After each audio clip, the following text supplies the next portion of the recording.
Everybody loves a good villain. And sometimes people love them so much that they actually want them to become a hero.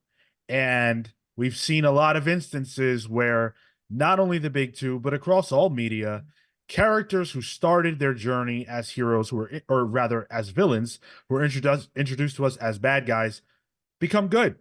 And in comics, we have a bunch of examples of that. Of course, Magneto is someone who, pretty much is a hero in the books, and has been for a long time. Mm. Emma Frost is another great example of a character who turned the corner and is now just a hero. And there are plenty of others that we could talk about. But I think I have a problem with this. I think I have a problem with it. And that's why I want to talk about, should villains be redeemable? Should there be space for villains, characters who were introduced to us as bad, to turn the corner and become good? And is that something that we should be open to? I'm going to start because obviously I said I have a bit of a problem with this, right? Mm. So I'm going to lay it out. I am a big fan of Magneto.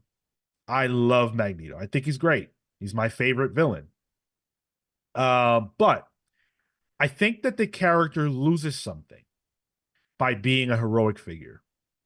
First of all, it's very difficult for me to grapple with the fact that someone who has killed as many people as he has can be redeemable in the eyes of any person. If you put someone in front of me, anybody in front of me who has a body count like Magneto, that person would not be, I would not be cool to chill with them. That would just not happen. For my safety, I'm not going to be around them. Oh, body count, not the Riz, right? Okay, gotcha. No, Gotcha. Jesus. Damn.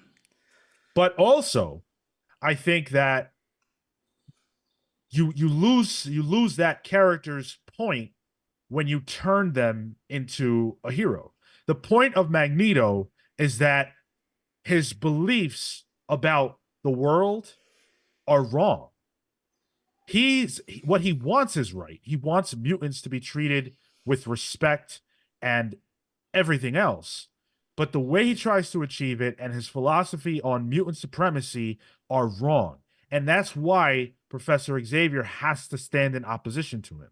But those are core tenets of Magneto's belief system, and they are cross with the goals of the X-Men. So that is why they have to fight. And that's why it's sad that they have to fight.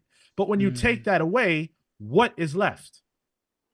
I feel like I enjoy Magneto less as a heroic figure than I do as a tragic villain. And I hold up X-Men 97 as an example of what I am talking about without any spoilers. But Magneto's an interesting choice for this discussion too, because I think there's a lot of different characters that represent different ways of this, villain to hero. Um, because Magneto evolves, and I think X Men in general are great characters that are some of the few superhero characters that actually get to evolve and learn and change. But Magneto's whole thing is that because of Xavier's dream, and constantly being in opposition to each other, and because of their shared history, it kind of wears him down, and he learns from his radicalism. And I think that inherent, I guess, redemption in a way is just human nature. Personally, I think it's great to see in a comic book, especially a superhero comic that where the characters are pretty much stagnant since from their creation to the present day for most of the time. It's rare that there actually gets to be clear character growth and results that stick with the character. And I think that's why I love Magneto as a hero, really, because even as a hero, he does things that maybe heroes shouldn't do or wouldn't do, but it's all for the greater good situation with Magneto. I look at someone like Venom, and I think the opposite. Venom is like this. Oh man, I think of wrestling when I think of Venom. It's like, oh, he got pushed to that limit, and now he just needs to be a good guy because he sells well. Well, let's let everybody dig in on the Sure, Magneto sure. piece. So I think the Magneto thing, though, I think is nice to see. I think there's room for that time to affect an individual. Like, in the same way, over the course of somebody's life, you can have your beliefs challenged and changed. And I think, if anything, what that means is it continues the narrative and message and philosophy of Xavier into there is a better way, and it can be taught, and you can transform even the most radical of individuals into a ideally productive individual. I think your point with regards to whether his function from a story perspective, I think that's salient. I think he functions better as a villain for the purposes of being an X-Men adversary. But I think there's still story to him being a good and reformed individual. But then, and the thing that I was trying to suss out in my head was, does that make him a different character? Does that make any villain that is redeemed or potentially redeemable, does that make them different? And I hadn't figured that out yet. Like a ship of Theseus sort of situation. Kind, Like if you yeah, change that yeah, much core like of the character is the same character at that point. enough has changed that they are no longer the same potentially. For me, I think with Magneto especially, there's a middle ground between Xavier and Magneto, right? So Xavier really wants just full-blown peace. He's a pacifist. That Magneto wants action, and through that he wants supremacy, and he wants to be left alone.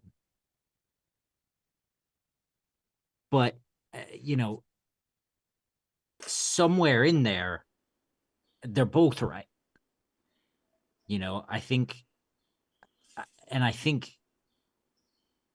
Magneto sort of doing that turn and trying to come toward peace is him trying to reckon with himself and his crimes. I think that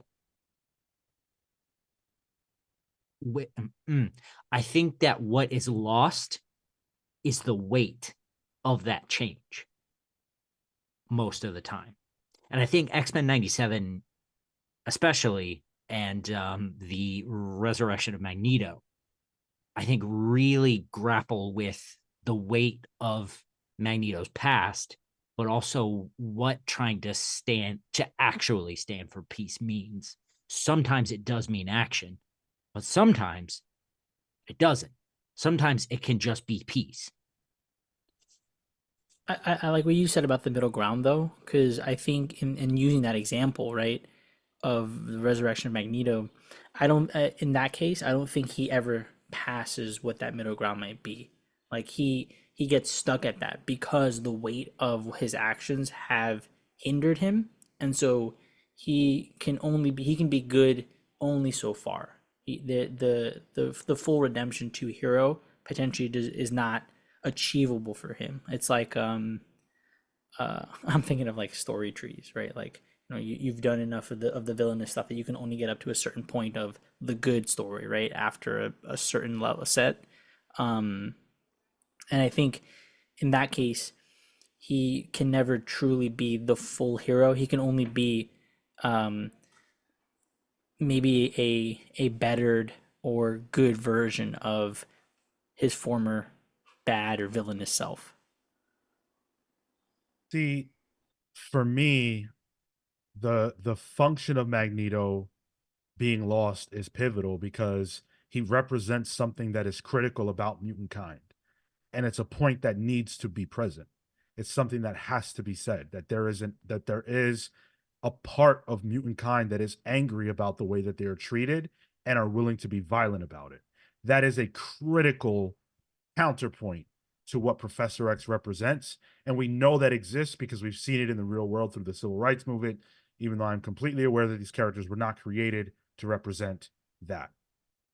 At least not exactly. But I think that that's important. But then the other thing that's important is that Magneto is actually the greatest X-Men villain. So he's one of their heroes, but he's also, if someone put together a list of the best X-Men villains, the number one person on that list would be Magneto. Yeah. It would be crazy for it to not be. But now that character cannot perform that function. So what happens? And I think that the X-Men franchise loses a lot by that character being off the board. So we don't need to talk about Magneto forever, but I think he is a good example of when this happens, and just whether you think it's good or bad, the fact that there are things that are affected by making this kind of choice, especially because in the case of Magneto, it's been like this for a long time. Damn. I kind of want to linger on that because, like, I think there's a point to on the Magneto point specifically. Like, I think what that represents is the diversity of thought within a singular community. Of I can the bounds of that are so far and can be stretched so far that that's what the representation is. That as much as you can't there is no monolith to thought there, right? And so that is the stretchiness of that, and you can even go to Apocalypse, right? The Krakoan era Apocalypse, top tier, but whether or not that is a not correct. That's what I'm looking for. Whether or not maybe that's a better version of Apocalypse, that he has hit his goal through different means, and I think to your point, Magneto was trying to reach a similar goal, but it was still being fed by that anger and through violent means. Apocalypse is another example. Like there's just no way that he can be heroic. Like I think Jonathan Hickman did a great job of figuring out the exact specific angle to make that work in Krakoa. But outside of that spear, I just can't see how that character can be redeemable. But once again, if somebody had a list of the top 10 X-Men villains, Apocalypse would probably be the second one. And he is another character who, while his future's in flux, we don't know what they're going to do, but he's another character who's now playing the role of a hero in that world. And I think that kind of sucks for the mutants. But let's examine some other characters. Let's take a look at a character like Tyler mentioned, Venom. Venom is an instance where that's a character that the fans just really, really loved, and Marvel did not know what to do anymore. And so turning him face was an adequate solution. To me, in a perfect world, Venom's story is told, and that's that. But we don't live in that world. I think the best Venom story is his first. Like those first couple of Venom stories are where the character reaches his heights, and everything after that was either attempting to get back to that place or to figure out how to continue to maximize the money that this character could make. But that led to a lot of shallow storytelling. And you really couldn't get anything great with Venom until Rick Remender's Agent Venom stuff that he did. That's because it wasn't Eddie Brock. The solution to making Venom a hero was for it to not be Venom. It was. But they even tried it with Lethal Protector. Sure, and that didn't last long. It went right back to Monster Venom, and then eventually went to Matt Gargan, and then that guy was horrible. But the like Donny Cates' Venom is probably the one where Eddie Brock needed to make that full face turn. I mean, he was even on, like, Venom was on the poster for what was it, Marvel Now, where it was like hinting at all the major characters that would be in the new status quo of the Marvel universe. It was like Sam, Captain America, Miss Marvel, and Venom was there with Miles Morales. And it was just like, okay, weird. They're really pushing Venom as a hero going forward. And that's not to say, like, the Donny Cates stuff, I think is fantastic. I love it. It's similar to Superman. You had to just make him a dad for me to like him. But it was one of those cases where was it organic, or was it just we can sell a lot more? If, Venom is iconic in terms of the logo, the character. People love him, yeah. Yeah. So can you sell more if you make him the hero of a book because making him the villain of a book because we still want a book that says Venom on it because it'll sell. Is it easier How just to make him a hero so that story is easier to do than making a sympathetic villain to sell a book? yeah, how long can you write a character, a villain? How much time can you spend in a villain's head before you have to sort of start to sympathize with them and find a way to make them enjoyable, relatable, likable? 6 issues. I think it's worked for miniseries like Magneto Testament. I think is like a great example. But again, Magneto is a layered, complicated character. Even Venom is not. Red Skull Incarnate, which is the exact opposite of it. Not that he was going to become sympathetic by the end of it, but at a certain point, there's only so far you can go with that, with him being the main character of a book. Before it's like, why am I reading something about a guy I don't like? Then it becomes the Joker situation, that the most recent Joker ongoing, where Joker, it's called Joker, but it's a Jim Gordon book because it needs to be led by somebody who can bring the story along and be a hero for it. Well, but I think also you run into an issue. I think, to Sean's point, he's just a villain, and he's not of the week, but maybe he has a good arc, and that's it. Like, why? What was he a character that we needed to spend time in his head, like Cale says, or did we really just need him to have an arc, present a problem for our protagonist, and then he moves on?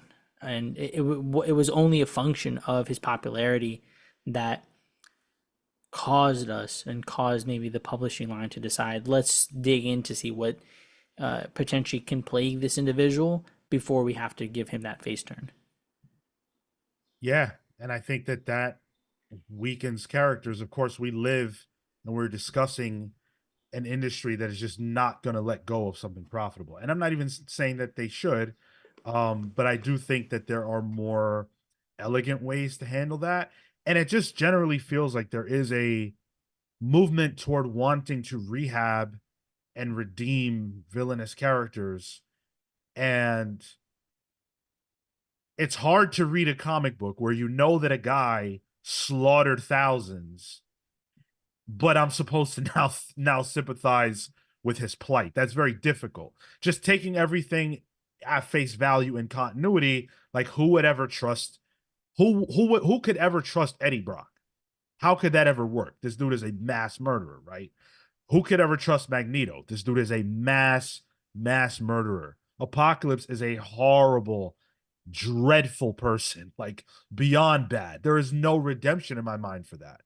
So it stretches the bounds of my brain when I see these characters being portrayed as heroic. I think in a world where one single person can commit mass murder on that scale, the numbers are skewed. like I think because you live in a superhero world, the ability for someone super bad like that to super what's the word I'm looking for? Change in such a drastic way is possible. I think in my mind there is the ability for a suspension of disbelief. But then can you say that for Cletus Cassidy?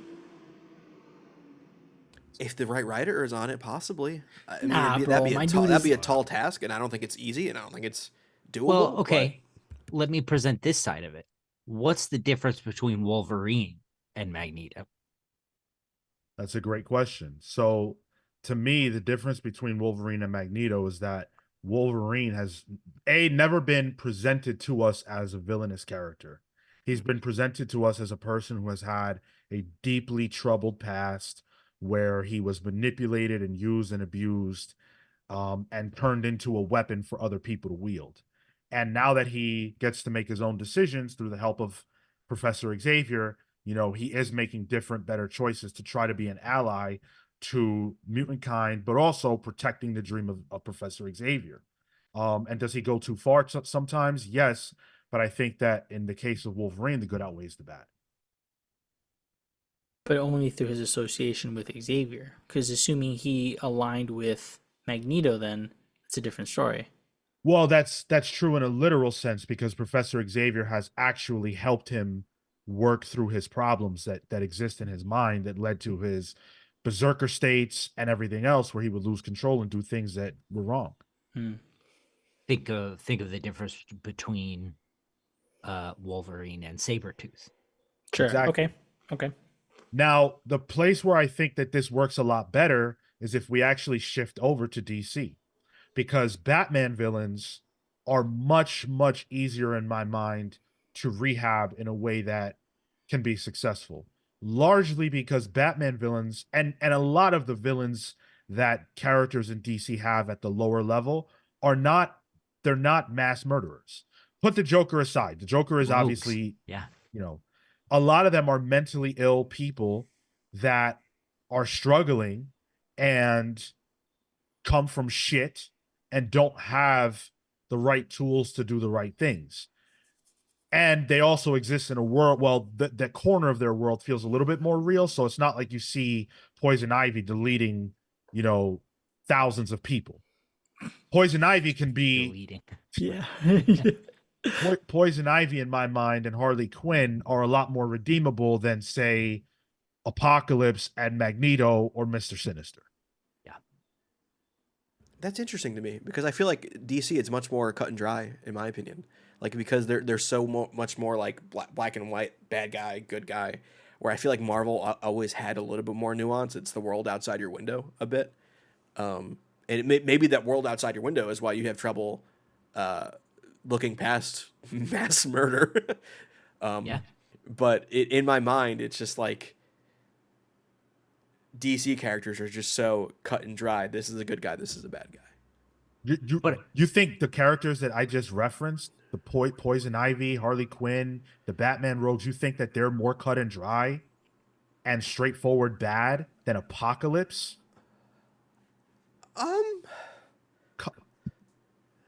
Batman. This is The Batman villains are a little weird in my opinion because like there is the whole they are mentally ill and the there's rogues things like that. Rogues I don't think are even they're rogues. Does they're that bad. make They sense? steal, they do crime. Like they're not villains in my mind. They're villains. rogues. It's like a separate thing. But I think of like someone like a Lex Luthor. I think of someone like a Parasite. I'm thinking like Superman characters. We're like, oh, those are bad guys. Yeah, but those weren't the characters that I was talking about. Sure, but I was talking about how in DC that's just where my mind goes when I think about the villains there. I think like Joker, Harley. Harley's the biggest another hero. one where like But she's the biggest hero now. because she sells. No, hold on. That may be true, but they also gave her a legitimate, real story that worked and played in the same way that Magneto works and plays. So I think that's the thing. I think, maybe the DC villains they're a little more black and white, but that gray area is that crossover. I think if you can find that story that makes it believable and makes those characters human, that's when they can cross over. That's that relatable moment. And that's why we can't have a Joker storyline. That's why we can't have, time inside the Joker's head, because the second we get inside the Joker's head, he's done. And that's why Black Adam as a hero hasn't worked yet, because the story hasn't worked yet. Attempts were made, but it's hard to get inside the mind of a dictator. Right. Like these characters weren't conceived of with that in mind. So it's very difficult. And they weren't even, 10 years ago, they weren't concerned with, well, don't take that number as fact. But like in the Black Adam example, 10 years ago, they weren't concerned with making him a hero. So of course, the second that they try to do that, it's going to be transparent because the work hasn't been laid in the story to make that transition. But you can certainly go back a decade and see at the very least that there was a desire to do something different with Harley Quinn. And that work paid off. Yeah. And it makes sense for her specifically because of her relationship to the Joker and how we know for a fact that it is a controlling dark one. So there's so much more layers to that. there's no world in my mind where you could take a character like even Norman Osborn. They're doing it right now in the Zeb Wells Spider-Man book, where Norman is an ally. They've made us believe that the Goblin that was inside of him is now out of him, and he's redeemed. Guess what? That is not going to last beyond the Zeb Wells run on Spider-Man. Breaking news. Yep. Nobody wants to see that shit. You don't want to see the Gold Goblin? No, I actually don't. And I love Zeb Wells Spider-Man, but I don't want to see that. Didn't want to see it in the first place. I know this is another discussion entirely, but I'm curious about what your opinion is on the inverse. Heroes that break bad. Which I know is an entirely different discussion, because then I go back in my head, same idea with Magneto, Cyclops. The whole dichotomy between Cyclops and Wolverine during the Schism era is very much becoming their fathers in a way. And that Cyclops essentially becomes Magneto idealistically. We don't have time to get into that. Oh, man, I know. But we definitely do want to hear what you guys think about this situation. Do you think that villains can be redeemable? And do you love when that happens? How do you feel about when that happens? Is it case by case for you? Sound off in the comments. Let us know what you think. Thank you so much for watching. Until the next one, take care, guys.